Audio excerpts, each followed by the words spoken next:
Всем привет, мои дорогие! Давайте посмотрим, что чувствует загаданный человек к вам.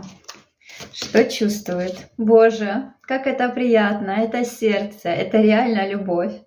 Я вас поздравляю, человек в вас влюблен, он открыт для общения, он хотел бы, возможно, с вами какое-то преодоление ситуации. Посмотрите, какие классные карты. То есть человек будет к вам проявляться, будет стараться вам помочь. Возможно, если у вас какие-то препятствия, будет это преодолевать и захочет. Посмотрите, если у кого-то препятствие это его семья, его окружение, то есть он будет выметать этих людей, какие-то плохие мысли, может быть, кто-то ему что-то говорит о вас нехорошее, он захочет с вами заякориться.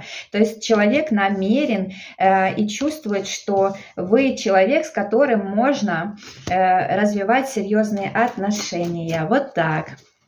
Всего хорошего.